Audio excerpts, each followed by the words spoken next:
Welcome, everybody, to Catfish Weekly, presented by Whiskerware Apparel. Along with Doc Lang, I'm Lyle Stokes, and we've got a bunch of stuff to go over tonight, Doc. Yes, we do. Uh, I don't know about you, but I've been cold for 2 or 3 days. This latest shoulder surgery has got my old arm just hurting like crazy. What happened to our Chuck Davidson type weather? I don't know. It went out the window. I got a half an inch of snow sitting here in the Buckeye State. It's 30 degrees outside. It's supposed to get even colder tomorrow. Well, we got the 30-degree weather, but you can keep that snow. We don't need any of that stuff. Yeah, it's just a dusting right now. They're calling for 1 to 3. I hope the weatherman's wrong like he usually is.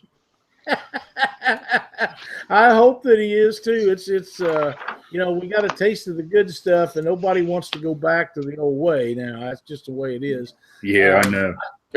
I know you haven't been home from work very long, but our winner from last week's show that won the Bill Dance signature hat, Neil Craig, posted a picture. He sent it to me, and I posted it up, of his 3-year-old son, Jace River Craig, and his new hat. He gave the hat to his son, and that's just a pretty cool picture. Really enjoyed that. Thanks so much for playing along with us. We're going to have another giveaway tonight, so you guys need to stay tuned.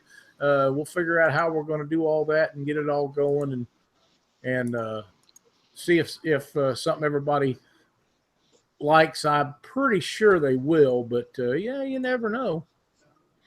Yep. Sometimes they do and sometimes they don't. Let's see what we got. I know what I want to do. Our buddy with Crusher Marine, Robert, has made us an offer, and I want to get this out. If you guys haven't seen these, this is the live well water intake system. It's called a Survivor. You put it on the back of your boat, and as you go down the water, the lake or the river with fishing your live well, this will force water through here, and it goes up to your live well pump, and you turn the pump on, and it'll constantly put water into your live well. And that's something that's extremely important. We need to make sure that we get that done. So he has made us an offer that from now through the 31st of the month, if you order one of them and tell them you heard about it on Catfish Weekly, you can get it at 40% off. So that's a heck of a deal.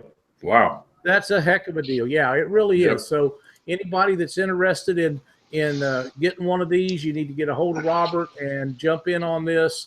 40% off of something that's not terribly expensive to start with is a really cool deal.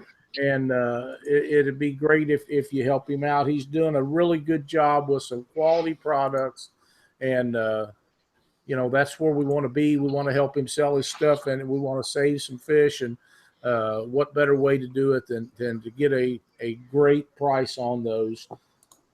So get a hold of Robert and make that happen. Save them fish. We got to keep them babies going. That's right. There's something else that I talked to you about before the show started that I want to mention here right quick. We have people that we visit with all over.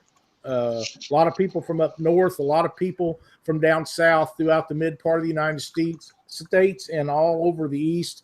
We're familiar with these guys. They message us. We know where they watch the show and do all the stuff.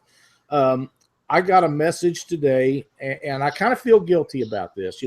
We met a guy down at Monsters on the Ohio last year. His name was Steve Johnson. He's a really cool guy. We had a lot of fun visiting with Steve, and a guy by the name of Ken, and I'm not going to attempt his name until I figure out exactly how to pronounce it correctly, contacted me, and he wanted us to talk about his tournament that he has running out there. It's a 3-day derby that they do in California. And, people don't associate California with catfishing like they do some other parts of the state. Well, this derby has been running. This will be the 36th annual event out there. And I want to apologize to these people for not picking up on this because, we've had some guys from out there on the show, but we really haven't stepped up toward the part of the program where we should. And 36 years is a long time to be running a fishing tournament. And I don't know of anybody that's got one that's been running any longer than that. And it's a 3-day derby. The winner gets $4,000. It's the top 20 places, and they polygraph, if I remember what he told me correctly, the top 10 places. So they're putting on a quality event. And I'm trying to get it set up where we can get these guys on the show and get Steve in here with us. Steve actually is the record holder of this tournament on the amount of fish that's been caught. So we want to get them guys on here and get Steve on with us and talk about that. We're going to work out the details and make that happen. But anybody that's interested in this, get a hold of them guys. It's called Clear Lake Oaks Catfish and Derby. It's May 19th, 20th, and 21st. And that's a big deal. You know, it's something that we miss, and we're going to try to help them promote that and try to talk them into being a part of the Catfish Weekly National Championship. Sounds great. Yep. Do you have anything we need to go over before we start our visiting? Before we get to Dieter, yes, I do. Whisker Sticks LED. As everybody is aware, let's see, on March 2nd, I plugged this LED in. It's running on a little battery. And today is the 13th. This thing has 270 hours on it. And it is still lit up. I mean, you can see this thing during the daylight hours, and it is still lit up. So I'm hoping that it's going to go another 10, 12 days before it finally dies. But man, guys, I mean, this is a well-made product. The owner, Tim Hardwick, is out of Cincinnati, Ohio. And I mean, these are well made, and I just can't say enough about these things. So, you know, if you get a chance, give Tim a call right there on Facebook under Whisker Sticks LEDs. And that's Whisker Sticks with the STIX. Yes. STIX LEDs. He's on Facebook right now. Quality product, and I've spent some time on the phone with him as you have, and he's a really nice guy to visit with, and he's got all the information in the world about these things. Yeah, so very good product. Absolutely. That's outstanding. It just to last as long as it has to this point is a big feat, Doc. That's really I mean, 270 really hours, and most anybody's going to probably fish is 8 hours in a night. You know, where you're going to have a light, and you know, if you're using callum sticks, you know, once you break them, they're only good for so long, and then they go out. Well, this unit here, all you have to do is pull the battery on it, wait till the next time, plug it back in. So you know, you buy one, it probably run you the entire fishing season. That's just way too cool for people not to be interested in. It's a great product and a real nice young man that's offering those. So that's cool. Well, Doc, tonight we have Dieter Melhorn on the show with us tonight, and Dieter does a lot of videos. They're short, to the point, with quality information, and he does a lot of fishing in the Southeast. So welcome to the show, Dieter. Hey, guys. Thanks for having me, man. Enjoy it. Doc and I have both watched your videos, and they're very informative and quality made. I know you kind of have a background in some of that stuff. So would you care to tell us a little about yourself? Yeah, what I do work in video production. That's what I do for a living. So this is going out on the boat with a GoPro in your hand, pointing it at yourself is a lot different than what we do with 8 or 10 people on the crew. And I started doing the videos years ago and just throwing them up mainly so that on some of the other websites back then that people frequented, you could put up a video and people could see it. And I never really had any intention of doing anything more than that with it. And I don't know. So I had an interest about, I guess it was about in December. I said, you know what? I'd like to see if I could basically create a brand around the fishing I do, and I've been ramping up the quality a little bit. They're not, it's not what I do in the real world level, but it's got some editing. They are kind of quick and to the point because honestly, it's hard to put up a video that's 15, 20 minutes long of a guy winching on a fish the whole time and keep it interesting and keep the viewer, Right. Interested in what you're doing. And for people to watch on YouTube, it's typically a younger generation, and there's a lot of click, click, click, and it either gets their attention and the first little bit, or they're off to something else. Now you do have people that are on there to learn something, and they're on there to learn how to do a particular type of fishing. And I'm going to get into some more in-depth stuff later on, but right now I'm just trying to get some videos out there, let some people see them, try to develop a following, and see where it goes from there. Outstanding. Good. Well, we've got a few questions to ask you about what you do and your fishing and stuff. I'm going to let Doc go first, and I know he's got some stuff he's been thinking about for a little while. And if I've got anything left over when he's done, I'll pick it up from there. Jump right in. All right. So where do you do most of your fishing at? Well, I'm in the Southeast. I'm located near Charlotte, North Carolina, and pretty much everything we fish is reservoirs. Obviously, we don't have any major flowing rivers in this part of the country like they do in the central part and the western part. It's reservoirs. You may have a river run on these lakes that is, I don't know, 7, 8, 9, 10 miles long, but it's no big major current. All of the current we get is from dam releases, power generation. So some of them put out a schedule like the TVA does, but most of them around here just come on for peak demand. So it's almost an art to figuring out what the weather patterns, how much rain you've had, and what the temperature is in the morning and afternoon, what time they're going to release the water. And I do some fishing in eastern Tennessee, around Lenore City, Fort Loudon, out in that area, Watts Bar. And then on Santee Cooper, that's where I started out years ago fishing, because that was the only place in the world you could catch a catfish was Santee Cooper for 30 years, or at least that's what the world thought. Yeah. And, I've seen that place, change a lot over the years. So that's the fishing I do. It's a lot of, like I said, lake reservoir fishing, a lot of drifting, a lot of trolling for catfish.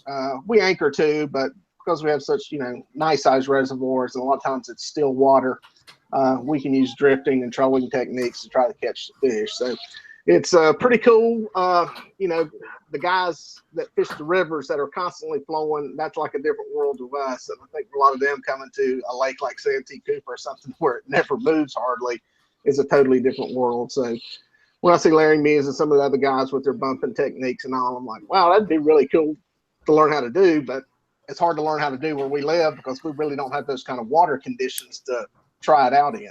And you know how it is with fishing. Usually you try out something new when it's absolutely the most horrible bite that there is possible. And then you decide to try something new. You really don't know if it works then. So right. Like I said, you can try something new, do it when the fishing's really great, because you can see if it really works. But that's the way it is out here. We've got some good fish. Obviously we've got the world record in the lake that's right on the line between North Carolina and South Carolina, or North Carolina and Virginia, I'm sorry.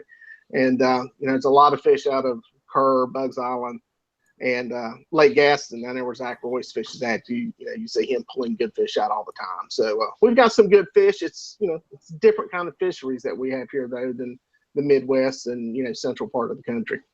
Now, are you dragging baits, or are you just strictly drifting? So explain your setup so the viewers know what you're doing. Yep. As I call it, the dummy proof one to go to is a Santee rig, and I've got a ton of videos up showing Santee rigs, which is basically a piece of leader. It's got a cork, a weight on one end, and it floats the bait up off the bottom. And you're either drifting with the wind, depending on what the wind conditions are, or I use a trolling motor. And if it's dead calm, you use a trolling motor, and it'll get it set. I've got a iPilot, and you can program exactly the direction you want it to go in, punch in the speed you want it to go at, and cruise right down through there.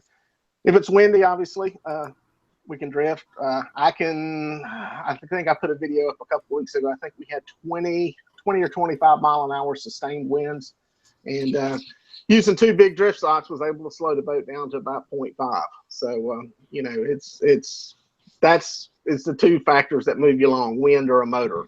Right.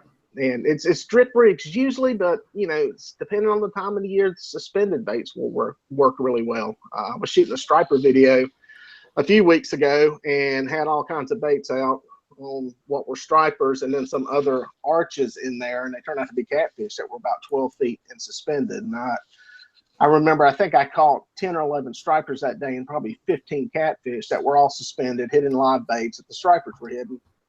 And, you know, I talked to a buddy on the phone that wasn't catching any catfish, or even said it was real slow. So sometimes the fish are suspended and I'll fish it that way, but usually most of the time it's dragging baits along the bottom. And that's usually anywhere from a 6 to 10 rod spread if you're using planer boards to put them out on the sides. So you can cover a big expanse of water and a lot of depths and a lot of area, and you know, the slower you can go, the better. I always tell people you can go too fast drifting, but you can never really go too slow. And that's why I try to keep everything less than half a mile an hour. So you keep it at less than half all year long? Yeah, I mean, you can go faster in the summertime. We kind of came up with this little rule of thumb was whatever the temperature is, say it's 50 degrees, you didn't want to go faster than that. If it was 70, 75 degrees, you didn't want to go faster than 0.75. If it's 20 degrees, you need to be at the house and you shouldn't be fishing anyway. But it's kind of a good rule of thumb. I try to stick to a half a mile an hour all the time. It gives you plenty of time to cover an area and plenty of time for some of those lethargic fish that are just sitting there, you know, wallowed up in the mud or not feeding, not aggressive, to a little more time with that bait in front of them. Okay. What's your bait? What are you using for bait? Well, here we got a lot of white perch. They became either landlocked or put in here by striper fishermen. They're not an indigenous species to these waters. They basically look like a white bass if you guys hadn't seen them in other parts of the country. And they're often mistaken for a white bass. They're very widespread and popular, and you can load the boat with them. I put up a bunch of videos of just filling a bait wheel full of those. Also, brim is another good one in the summertime once things warm up, especially once the flathead bite picks up. That's really a good go-to bait. And we're getting right into the we were into the temperatures before we had the snow yesterday. We're getting into that 60-degree water temperature when you can start catching those brim. And obviously shad, gizzard shad, and threadfin. We've been catching some really huge threadfin for us, which is like this long recently. But the gizzard shad, obviously, that's the go-to bait anywhere you go. And if you can get those, depending on which lake around here you're fishing on, sometimes they're readily available. Sometimes you got to work for them. But we've got luckily to have a bunch of guys like Jamie K Outdoors that sell shad and keep huge tanks that, you know, you can get shad anytime you want, any time of the year. That guy, I need to shoot a video on him. I've seen him out there in 28-degree water and flip-flops and a t-shirt throwing a cast net, you know, trying to put shad in the boat. So it's worth it. But yeah, that's the go-to baits. Now in North Carolina, we can use game fish.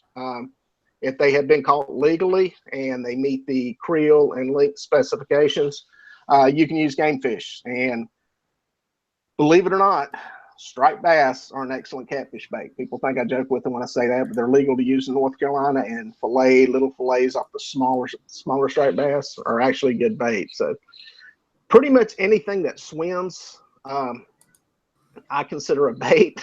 It just depends how good of a bait it is at that time. Like I've said before, you know, any fish I put on the hook, a catfish has probably eaten at some point.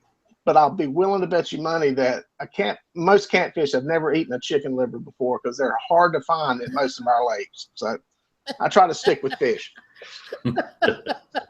That's good advice out there now. Yeah, that's funny.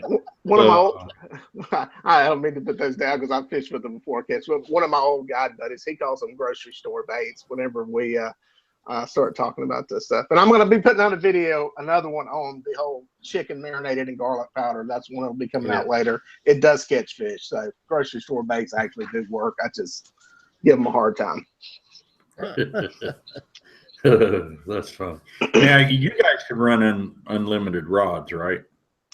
Yes, by state law. And, you know, South Carolina, I think, has a 4-rod limit from the bank, I believe. But, yeah, from the boat, there's no limit on the number of rods we can fish. And I'm telling you, it looks like sometimes, especially during tournaments, a couple of spiders mating, because there'll be boats with rods everywhere there in all different directions. Yeah, I usually fish.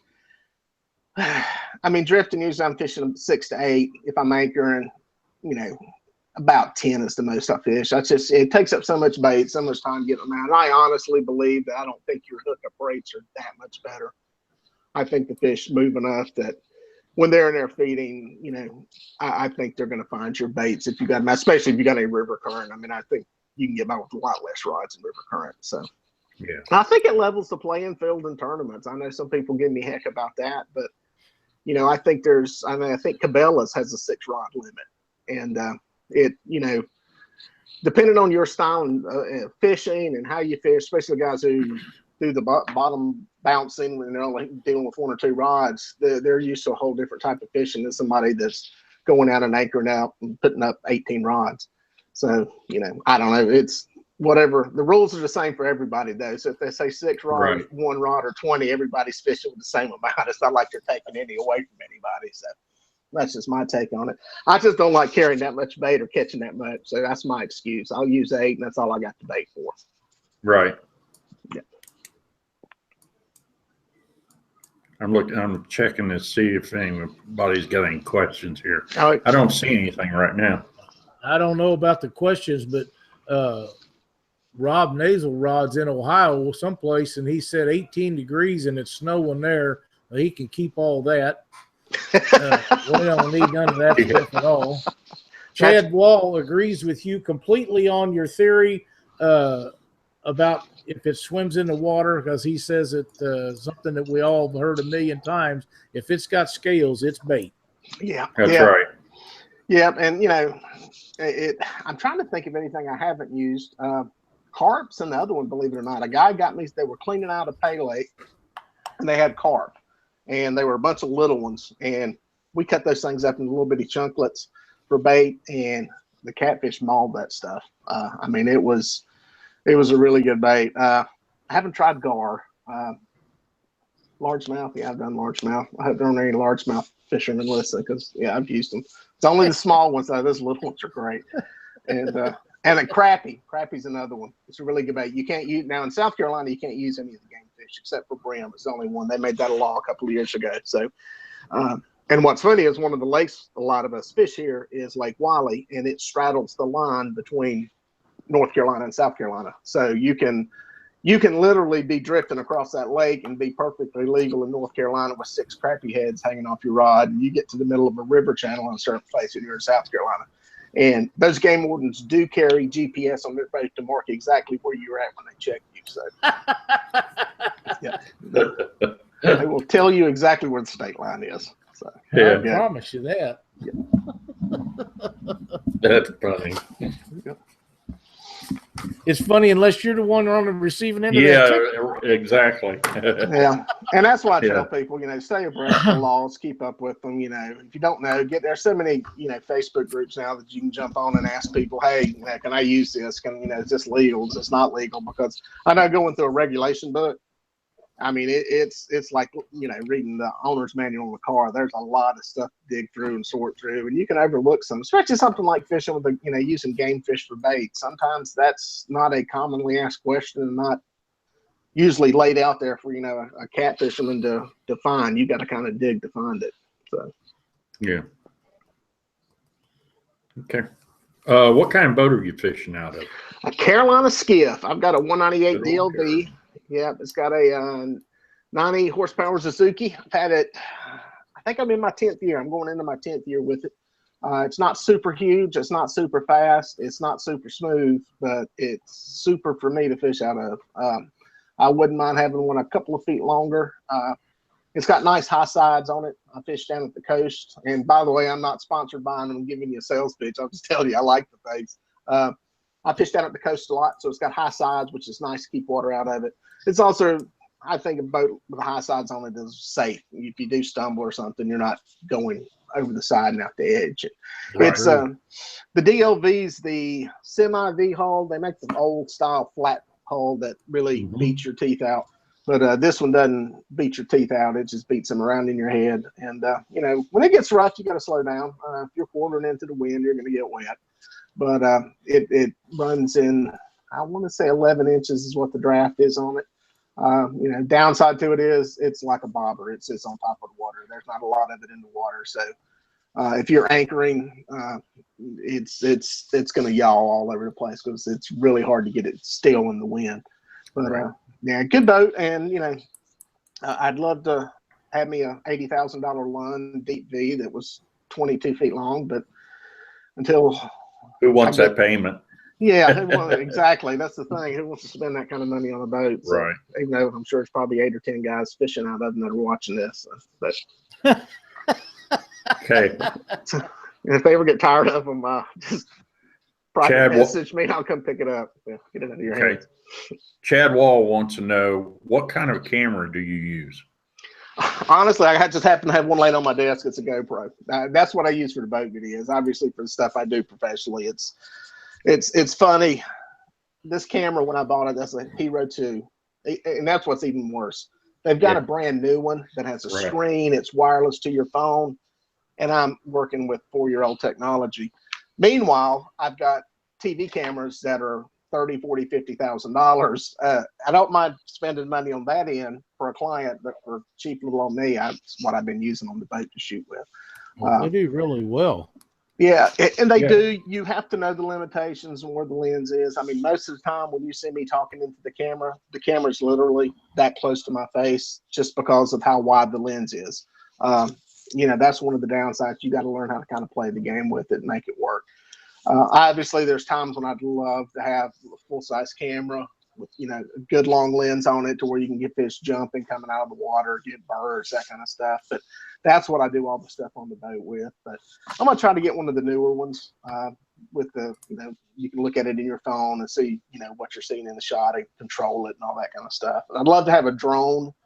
That's another thing that's on my list. But as if I don't have enough stuff to worry about when I'm fishing and trying to shoot with this thing in my hand. I can imagine if I've got a drone sitting up there, I'm hooked in a fish, I'm drifting across the lake, it flies into a power line.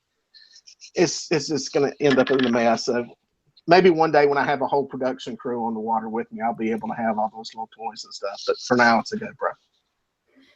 Okay, I got somebody asking, when drifting in a river, do you drift with or against the current? When I'm in a river, I usually anchor, honestly. And I've watched a ton of videos on guys that fish in the river and river current. And, they get into the taking whatever your current speed is, say it's 2 miles an hour, and cut that in half and all that kind of stuff. If I'm in a river and I got current, I'm anchoring. Because, like I said, our current typically here, it comes on for a couple hours. And what we'll do is do the milk run and hit some of the good, points and creek mouths and that kind of stuff. And usually in a couple hours, it's turned off and it's gone. After that, if it's running continuously, like, you guys in the other part of the country deal with, we're usually anchoring up on the places where the fish are ducking up out of the current, ducking, behind brush piles and that kind of stuff. I just really here have not had enough experience and time to get good at drifting and bottom bouncing and that kind of stuff in current. Like I said, I went out to Tennessee one time with all the best intentions. I listened to Larry Muse talk about it. I had it. I said, "Oh yeah, this is gonna be easy." And I got out there, boat was all kinds of sideways. Lines were swept back under the boat. If I would have hooked the fish, I would have never known it was there. Would have wound up in a trolling motor. So, from what I hear, you need to have. That's another thing here. Most people have 12-volt trolling motors, single battery, and a lot of those guys out there are running 24 and 36 volts, so kind of ill prepared for it. So that's the long answer to the question. But most of the time here where we're at, it's anchoring in river current. It's like a big woohoo! They're turning on the water. We got some water current going. It's like people get on the two-way radios and it's a volley down the rivers. They turned the water on. So it's kind of like a little special prize for us when it happens. Okay. What rigs are you using? Your poles and the reels. What are you using there? The reels are all 6,500 Abbey Garcia reels. Okay. I've had them. I've got some 5,000s that I've kind of turned those into striper rods just because the line capacity is smaller on them. And the only reason I have the 6,500s with the larger line capacity is when I'm drifting, you got a lot of line out.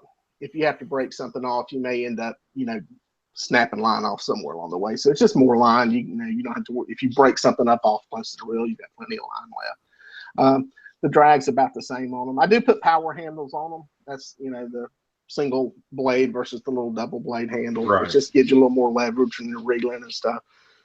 It's a little bit bigger for my fat hands. And the rods I've been using, the Big Cat Fever rods, I just started using some of those. I think it's because I'm getting lazy in my old age, and it's a lot easier to bring fish in with those rods.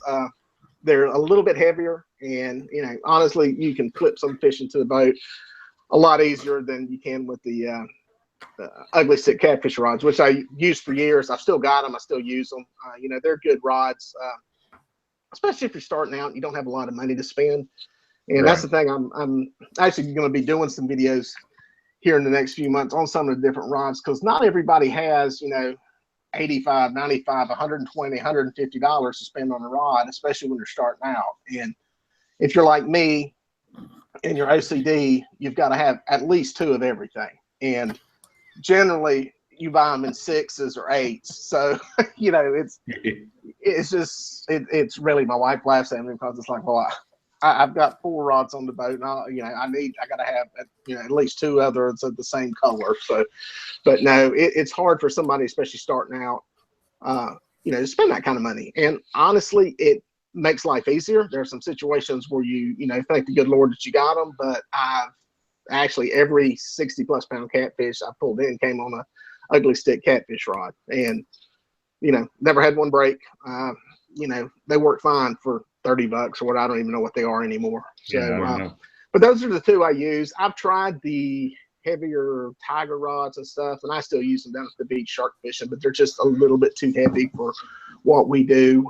Like I said, we don't get a lot of river current, and that's, you know, if I was in some place, and I've been up in Tennessee when it's really stroking and you're having to use a lot of weight, we're not slinging a lot of weights around here. So, you know, it's kind of relative to where you're at and what kind of waters you're fishing. If I was in some, you know, 3-4 mile an hour current, yeah, you're chucking this baby weight. You need a rod a lot stiffer than, you know, an ugly stick to, you know, be dealing with fishing that weight. Because I know now you get in some current like that, you'll have a hard time getting a fish in one of those smaller rods. So that's where the bigger stuff comes in. So the Big Cat Fever rod is about the upper end of what I'm using right now. And you know, I'm going to try them out at the coast this year, doing some shark fishing. We get into black tips and spinners down there, and I think it'll be fun to see what they, you know, what they can do on those. And I'm a guy, I just cut a video yesterday that'll be out.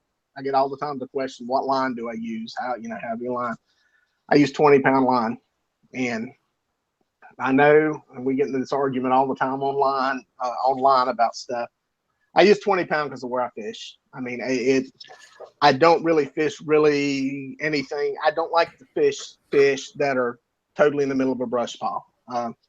And that's just me from a conservation mode. Maybe I'm silly or stupid, but I would hate to get a fish wrapped up in there on, you know, a mason cord thick line, and it get broke off and it's wrapped up in there and it dies. Not to mention the damage you do to them. So I'd rather break one off. But that's just me. I mean, there's nothing wrong with people who fish with the heavier line. There's some, you know, I understand how somebody would want to use heavy braid, light leader, so you don't lose the whole rig and stuff. But I like the castability of the lighter line. I like the line capacity of the lighter line.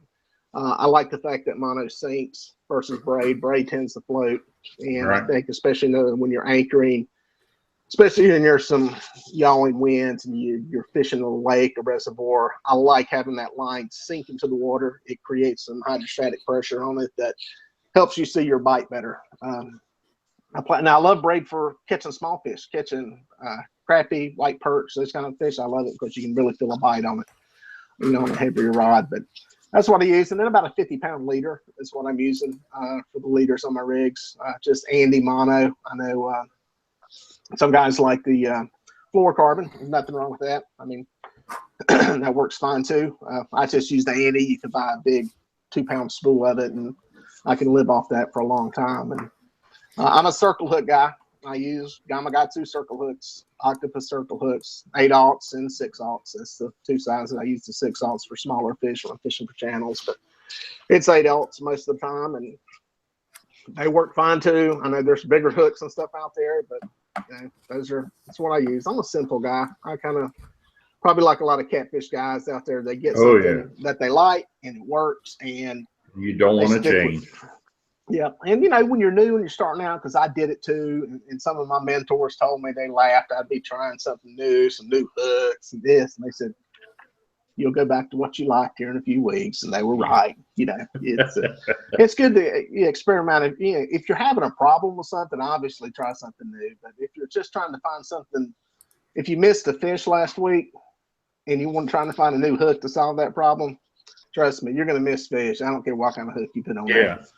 So that's just the nature of fishing, and that's what makes it fun. That's one of the things I did in the video with my son was he lost a big fish. It was a good fish. It was, I don't want to say how big it was, but it was good. And, this thing I said, and I was frustrated. I was mad. I wanted to break something. And in the video, I put a little subtitle up that said, you can barely hear him say, he said, well, now you know how I felt when the Panthers lost the Super Bowl. So, but we're Panthers fans being from Charlotte. But, that's part of the game. That's what keeps you going back. That's what keeps you, if you went out there and caught 50 pounders every time, I don't know that would be that fun. So that's part of the challenge. All right. Now, are you snelling your hooks? Yeah. As a matter of fact, you're talking about all the things I've just put videos together on, because when I put up one of the drift rig videos the other day, I got a lot of questions that people sent me, and I love getting questions on any of the videos. Feel free. Send me questions, call me crazy, call me stupid, tell me I look like an idiot, whatever. I'd just like to hear from you. But yeah, I do a snell knot, and I looked around because the way I do it, I wish I had something. There's a hook. I come through, make a loop, and then wrap around the shank, pull it tight. And I got to looking online just to see how other people did it, and there's 40 different ways to snell a knot. And yeah, the reason I like that one is because I can change hooks out. I know some of the types of snells, you come back up through it and do something, but you still have to tie that in onto your swivel or wherever you're tying it into.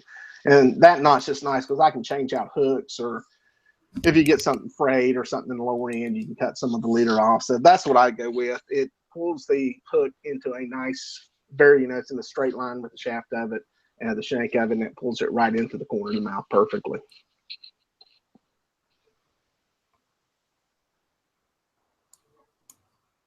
Doc? Yeah, I'm still here. I'm okay. looking. He's thinking. Sorry. I'm looking, making sure nobody's asked a question. That's what I was looking to see if there's any questions on there. Fat Boy Dan wants to know, if you bought a drone, what kind would you get? Money, no object, and within my budget. And I think to get what I want, it's going to cost about $1,000. DJI makes one. That's pretty good. That's in that price range. There's also one made by the one that GoPro makes. I was looking at it. They got some funny name for it. It's all earthy and stuff. But anyway, that looks like a pretty good drone.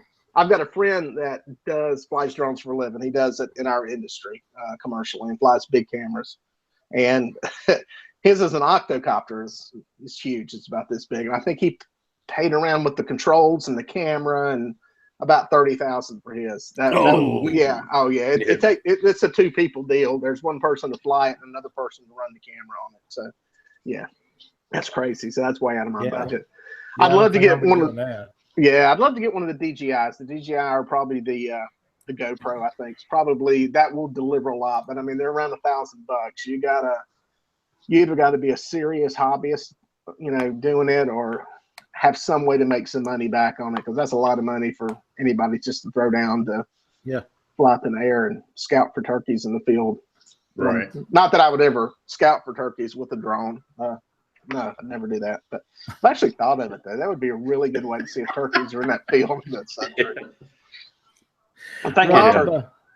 Rob Nasalroad also says that he thinks he saw you on a kayak in one of your videos.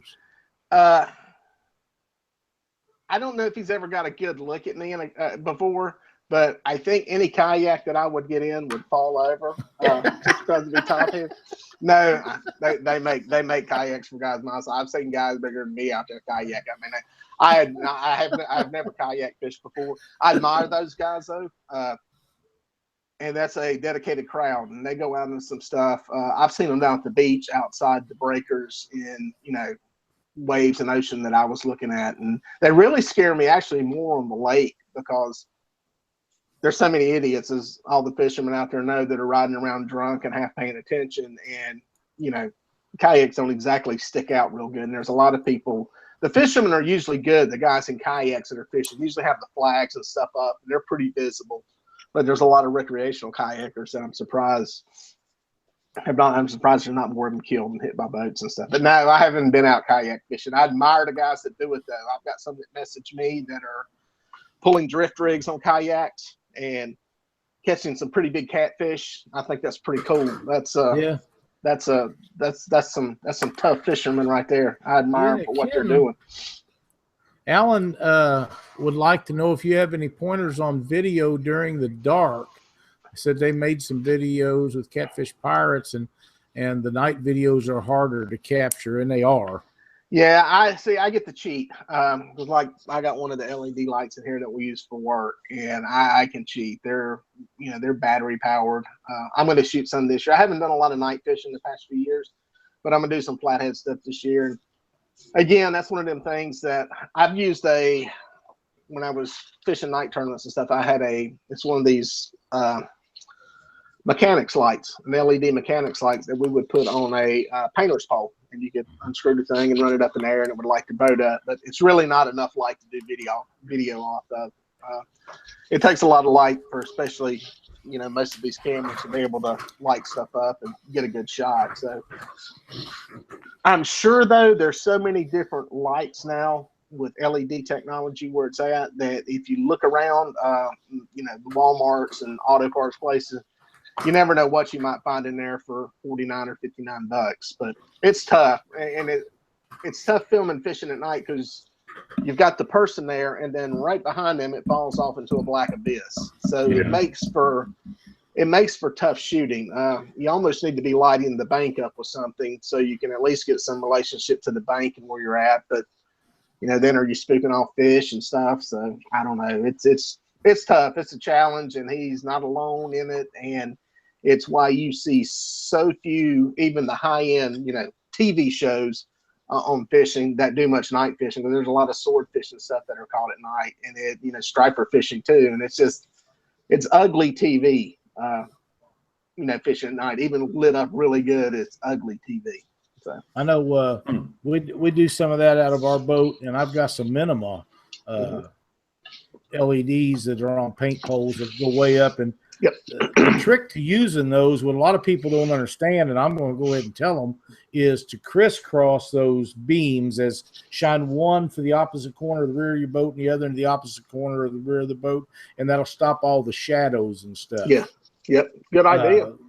They work really well for that. Now, you can video off the ones we got, and of course LEDs, they don't use no electricity. We've run 3 or 4 nights in a row on them and never had any problems whatsoever with that. And that's a great thing. If anybody's finding anything, LEDs is definitely the way to go, because they suck out so little power. I mean, it's amazing. Right. That's 100% correct. Another question. Steve Douglas is on here. He said, just curious why you changed your channel or started the new channel over the one he had. I'm humbled. Steve Douglas has a question for me. My hero in the business, Steve Douglas, has a question for me. I'm here. I've arrived.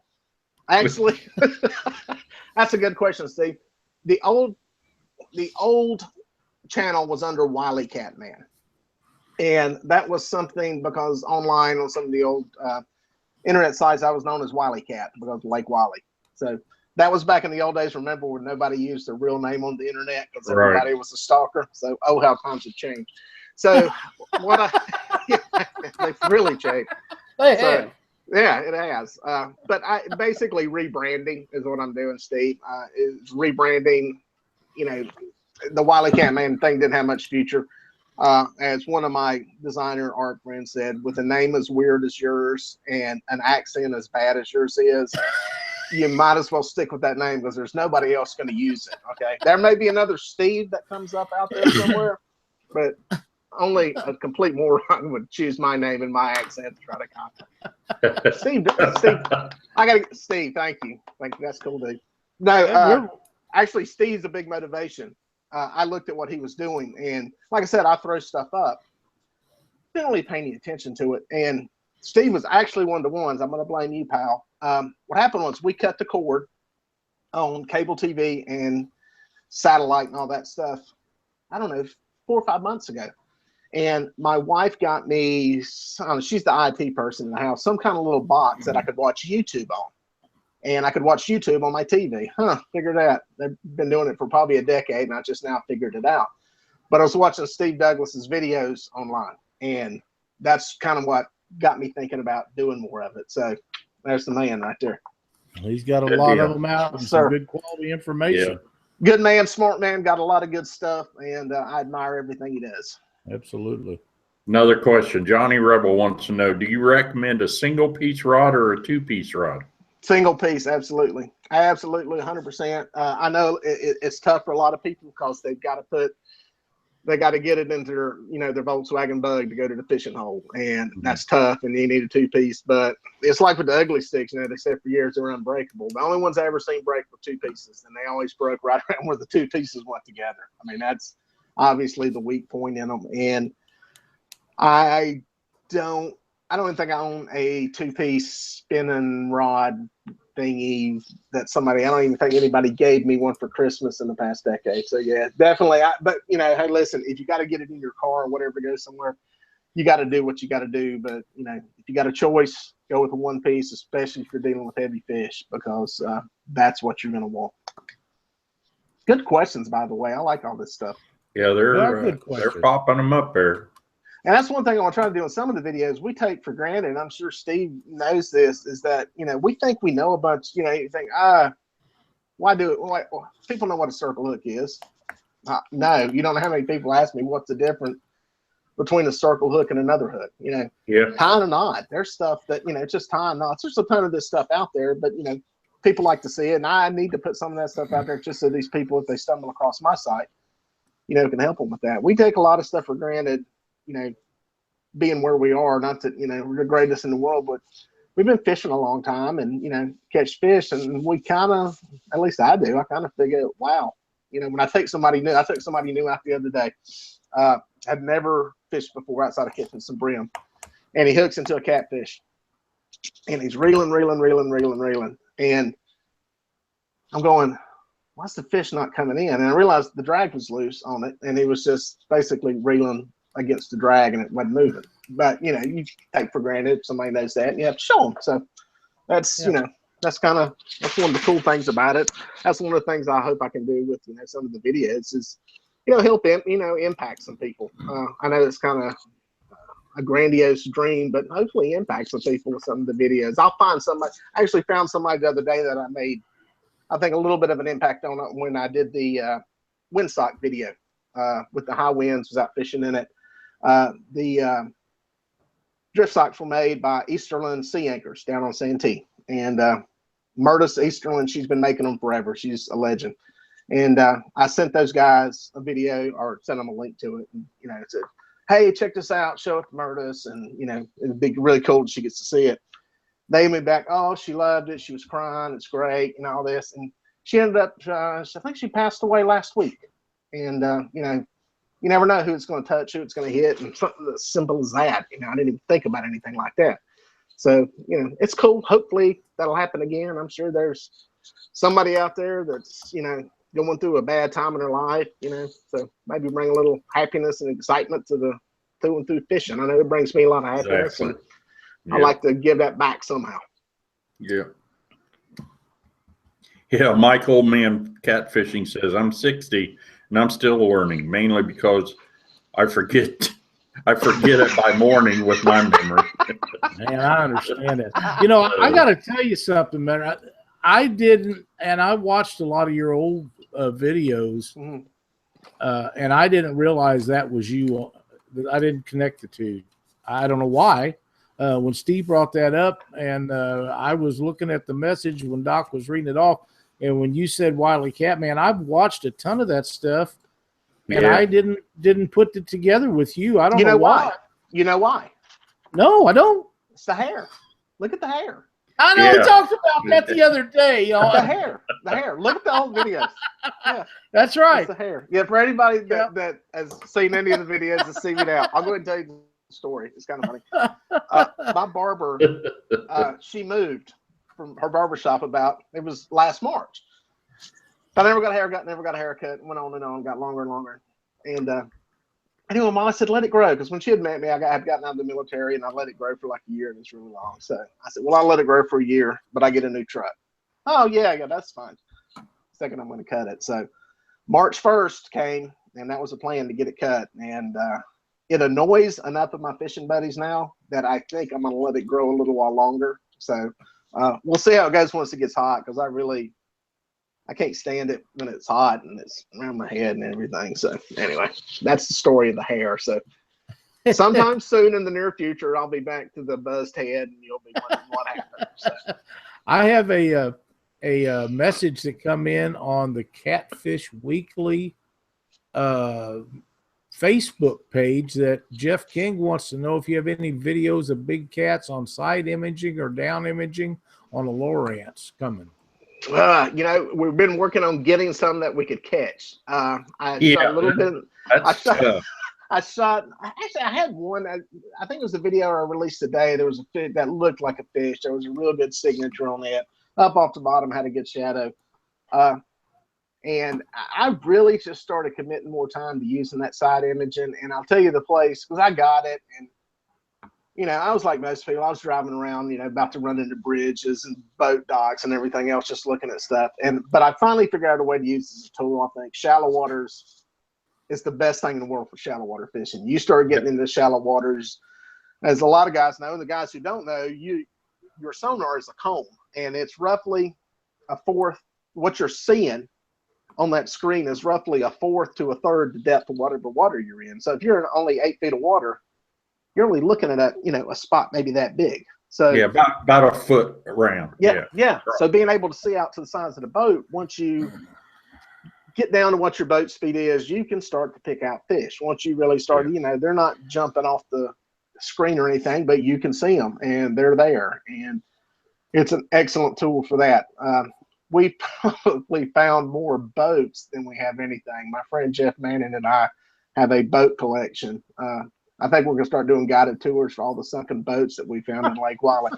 So if I can find we've decided if we can find a catfish signature that's as big as, the width of one of the holes on the boats, we'll be set. But there's some guys, you hear tales and I want to go fishing with them, that can pick out fish next to a stump and, drop a buoy on that stump and cast over there and send the boat within, about 7 minutes and 23 seconds. And that's pretty impressive.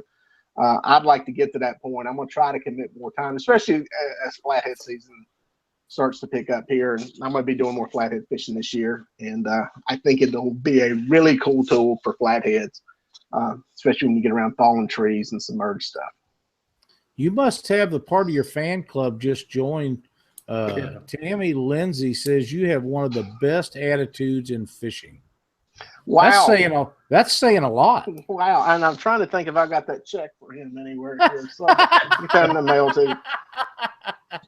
That's good. That's nice. That's sweet. I think my attitude's changed a lot in general on fishing. I think, like a lot of people in the sport, you start out young and you can be kind of aggressive and want this and want that. And I don't know. I'm thankful. I realize I'm blessed to be able to fish as much as I do. I do get to fish a lot. I've got a wonderful wife, best wife in the world. She tolerates it. It's either that or she's tired of me. It just likes me getting out of the house. Because sometimes she does say, when are you going fishing again? You got something to do. But no, I appreciate hearing that. That's cool. I enjoy it. And like I said, I'm blessed to be able to do it as much as I do and keep riding the train until the good Lord says I can't ride it anymore. I agree. It's kind of like Doc and us on the show.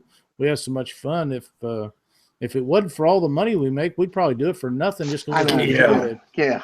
We got to drive more trappic to your show because I think your show is really cool. I think some of the people you get on here are really cool, and there's a lot of good information. And I apologize, I had a big plan to drive a bunch of traffic as much as I can drive here and put some stuff out, but ended up working today, and my stepdad's in the hospital, so it was kind of a last minute thing that, you know, didn't have as life goes. Sometimes life catches up, and it didn't go quite as good. But I put a little blast out, so maybe I have a few of my buddies chiming in there. We enjoy it so much, and that's why we do it. I see the guys from Unhooked Catfishing has joined our chat. Yeah, he just jumped in there. Seth McAllister or Alex Nagy. I'm not sure which one of them that it is, but they said they've been loving your videos, and that's really cool. Now, these guys have a drone. I'm not sure which one of them drives it.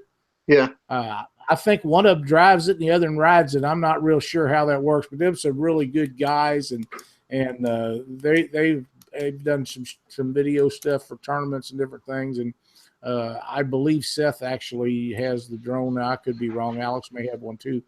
In fact, I believe he does. Yeah. But you know, they do some really cool shots on Mississippi River. It's pretty neat to watch those things now. I'm pretty sure that I'm not going to get one, but you never know. Yeah. The guys that can fly them really amaze me, and the guys that can't fly them really scare me. I've seen two of them. This is when they first came out. We were filming a tournament. It was like a little tournament down at the lake inside the Daytona International Speedway, Lake Lloyd, I believe. And they have some race car drivers and stuff down there. But anyway, there was a guy down there trying to fly a drone and shoot some footage of it, and he flew it into one of the palm trees, and it crashed. And man, it didn't end up well. So, and then we were at another one. It's another tournament I was fishing in. I want to say it may have been the Ice Bowl or somewhere, and there was one that flew into a pine tree. So, but they've gotten a lot better. The controls are. It's a lot. I say easier. It is easier to fly than it wants to be. The controls are, you know, not as fragile and, you know, overpowering as they used to be. So, but yeah. Right. Well, Seth, you need to pay attention to what he's saying and not fly that in no palm tree up there. Watch out for palm trees. Yeah. I don't imagine he's got any up there in Chicago. What would scare me is all the fishing lines. Like if you're out anchored up and somebody's flying around the boat with all those fishing lines, it just looks like a recipe for disaster, you know, flying into those things. So there you go. I'm sure, is anybody shark fishes using them to release baits out in the water? You know, a lot of those guys paddle out in a kayak and chuck a bait off and paddle back. But it seemed like you could put an actuator on there and carry a bait out and let it go and not have to do all that. Yeah, that's a good idea. Somebody, fly to the dam, drop the baits there. Yeah, generally areas that are unlimited. Generally, in my life, by the time I think of some great idea like that, somebody's already doing it. Somebody's already doing it. Yeah. So, exactly. Yeah. So tell our viewers and our listeners how they can get to your videos, you know, where and all that. Yeah, it's really easy. It's Dieter Melhorn Fishing. And I think my old site is now somehow got under my name, which if you go in there, there's not as many videos on it and stuff. And I think all the links will click you back over. But yes, Dieter Melhorn Fishing, DIETER MELHORN. I think if you type in something halfway close to that, it'll pull it up. It'll pull it up. So yeah, check it out and subscribe. And if you subscribe and watch the videos, leave your comments. I love getting the feedback because it, like I said, it gives me a lot of ideas for other stuff and stuff that we just kind of take for granted and overlook, and you know, keeps me thinking. Yep. Awesome. Absolutely. Steve Douglas said you guys have a lot in common. You both fish alone, although he does have Lisa to film, which, by the way, does an outstanding job for him, that he still fishes alone about 95% of the time. Right. Wow. Yeah, somebody had told me that his wife was videoing for him or something. I was like, well, that's pretty cool. So it makes it a lot easier as he knows. I took a buddy out day before yesterday and we did some striper fishing, and I actually made some jokes about that it's a lot easier. The footage actually looks better when you're trying to do this stuff alone, and I do a so-so job at it. But to do it really good, I've seen some guys that really take the time to, you know, put the camera down on the boat ramp, back over it, put the boat in, and, you know, all the flyby stuff. It takes a lot of time to do all that stuff. Yeah, right. So having somebody to help out really makes it a lot easier, and you can kind of focus on, you know, telling the story and getting everything out that you need to say. So Seth did say that he buys full coverage insurance on his drone for $20 a year. So That's something. If a person is interested in getting a drone and you could buy insurance on it for $20 a year, that'd be a good investment right there, I think. Yeah, that's cheap. Yeah, I think my buddy that does it commercially carries like $3 million worth of insurance because you can when you start getting around crowds of people and stuff, you could do some serious damage to somebody if you got 8 of those blades spinning around. So I agree. I'm surprised somebody hadn't. Luckily, the little ones aren't that bad, but the bigger ones can be kind of dangerous. Yeah, you was talking about that one while ago. I didn't realize it was that big. Oh yeah, they're huge. I mean, it's really amazing. They make some noise when they take off too. Yeah, pushing a lot of wind. Yep, absolutely. Well, Dieter, we thank you for joining us on the show tonight. We had a blast having you on here. Great. A lot of quality information. We got a lot of people watching. I know that they enjoyed that. When the chat jumps in and participates and has questions for the guests, it makes a great show, and they get their answers, and you get to interact with them and stuff. So it really worked out really good. Very cool. I enjoyed it.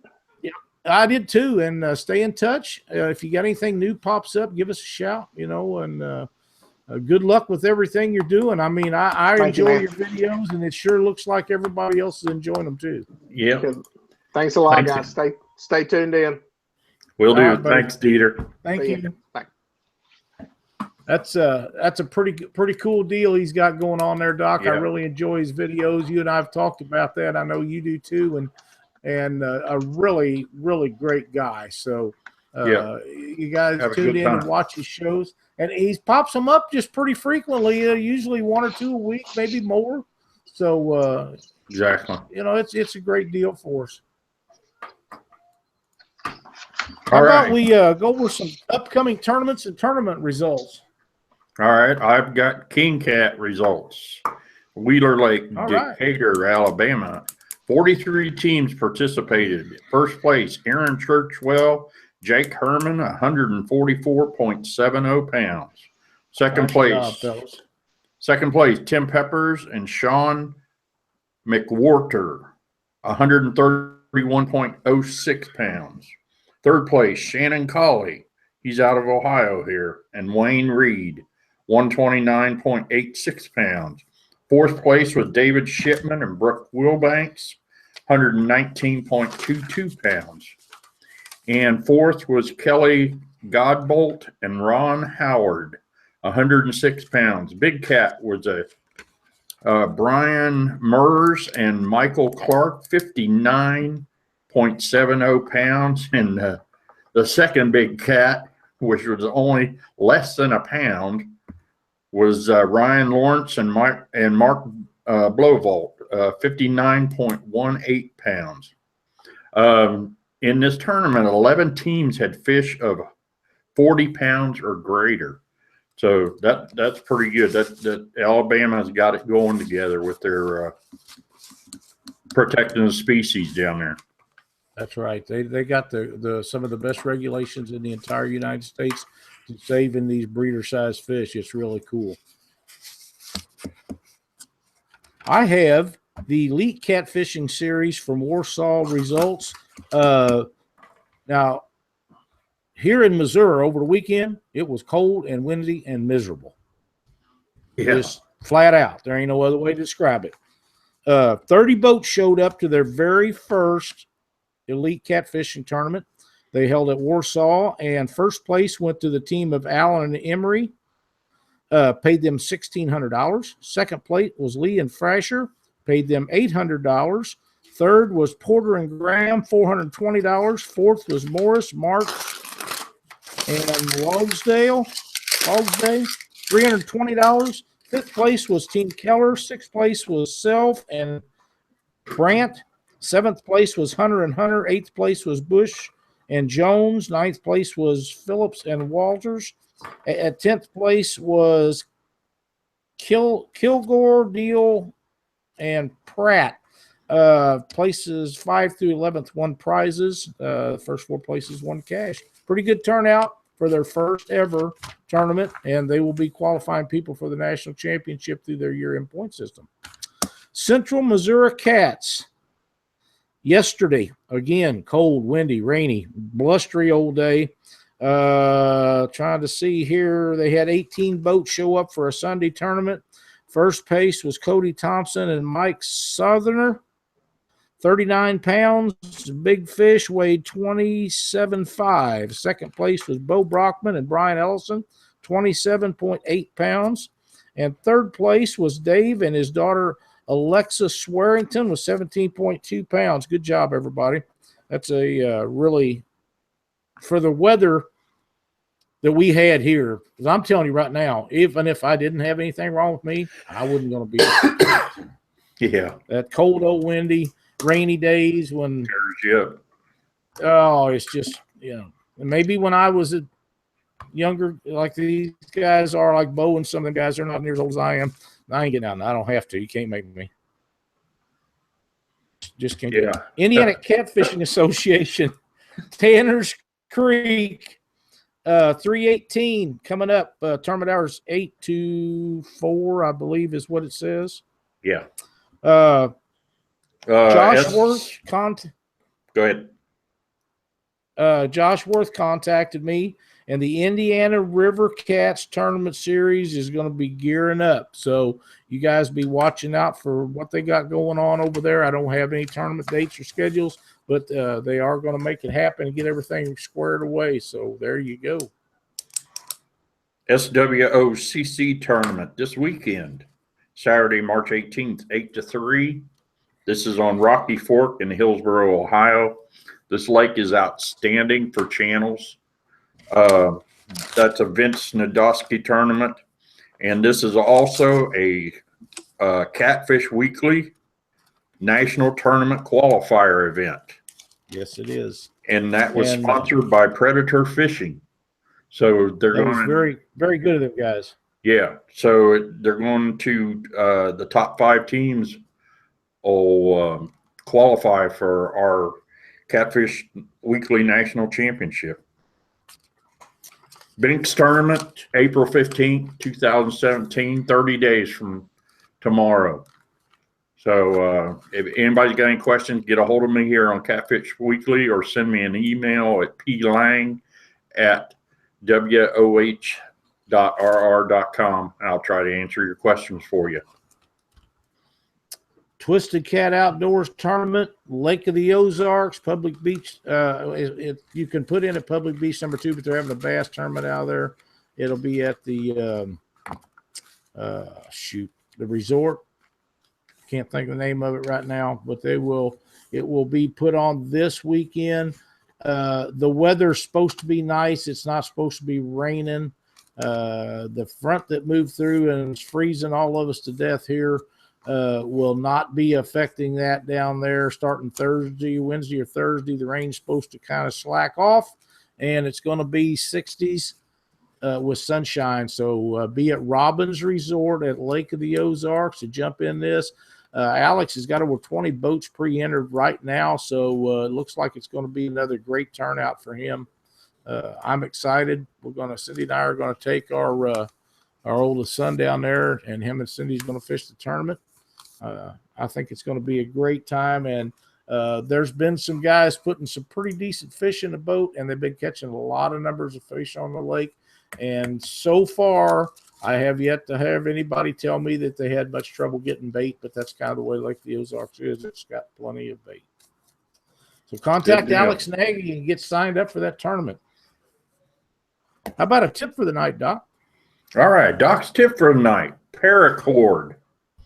I use the tar out of this stuff, and one of the things that I use it for is my drift socks. For you guys, I have a 24-foot Sea-Arc Pro Cat, and it's got rails on it. And what I'll do with this paracord is I'll take it, and I've got several of these. I got probably a half a dozen or so that are already made up, got a knot on them. And what I'll do is I'll take that and just, if I've got the rail, I'll wrap it on the rail, stick this through, cinch it up. Now, what I can do, and that's what you end up having, now I can move my drift socks. If I've got the boat sideways, I can hook my drift socks off. You will not break this stuff. It just does not break. It's 550 paracord. does an excellent job of holding the drift socks. You can position the drift socks all up and down the boat. You know, we've run as many as 4 to 5 at a time, and this will allow you to change the positioning of your drift sock and making your boat handle better if you've got it sideways into the wind. That's Doc's tip for the night. That's a great tip, Doc. I use a lot of that stuff. We have some of the shallow water anchors that you screw together made out of the 1-inch fiberglass rods. Mm-hmm. Those work perfect. You can put them off on a rod holder, shove that baby down there, put one of them on each side, and you're locked down. Yep. Paracord, I buy by 1,000-foot spools. Most people don't buy and go through near as much of it as I do, but it works absolutely wonderful for a number of things. It's just a heck of a product. Yeah. Yep, and it's not overly expensive. You know, it's just pretty good price on it. So yep, that's a great tip. Now, we have another thing that we talked about earlier. Last week we had such a good time giving away the Bill Dance hat. You know, we want to thank Mississippi River Monsters and Leslie and George and all of them that's involved with that, especially Mr. Bill Dance, for signing these hats and letting people have them so they can give them out. So tonight we have another Bill Dance hat signed by the man himself, Bill Dance. Doc, pick out a number, and the number you choose, you must be on the Catfish Weekly Facebook page. Now, when you post your number on that, they come up in the order on my end, so I can see how many people had it and who had it first. They post on our page in order they was received. So Doc's going to pick out a number, and whoever hits that number and posts, I want that hat, then you will win the hat, and I will let everybody know. It was late in the night last night because everybody's worried about whether they was getting in too early or waiting to get too late. So as soon as that number is hit, I'll post it up tomorrow and tell you who won the hat. All right. Sounds great. Lyle, I think we had you want me to tell you the number? Yeah. Oh, all right. Lucky number 13. That'll do it. If you are the lucky number 13, I will contact you as soon as it's posted, and you can give me your information, and we'll ship you off a Bill Dance signature hat that he autographed for us. I would like for you to take pictures, especially if you happen to be as cool as the guy last time, and give it to his son. That was so awesome to pick a 3-year-old boy get a Bill Dance hat. By the time, when he goes up and figures out who Bill Dance is, he'll really have something. Yeah, and he was a cutie pie too. Oh man, awesome deal! Yeah. Awesome deal. Now, what else did you have? Get involved. Absolutely. That's it. I think I'm done for the night, Lyle. That's it. Well, I want to thank Dieter Melhorn for being a part of our show. We absolutely had a blast. We had a lot of viewers tonight, and it's going to be a big show. Now, next week, for those of you that didn't tune in the other day, Jeff Williams will be on our show. Jeff is a wealth of information. He has some really good products. I want to specifically talk to him about how he got started with his brand of catfish products. And I know that he started out as a guide, and I want him to tell us some stuff about that because it's a really cool story and everybody will enjoy it. And, you never know. We might come up with something else to give away next week, Doc. That's right. You just never know. That's right.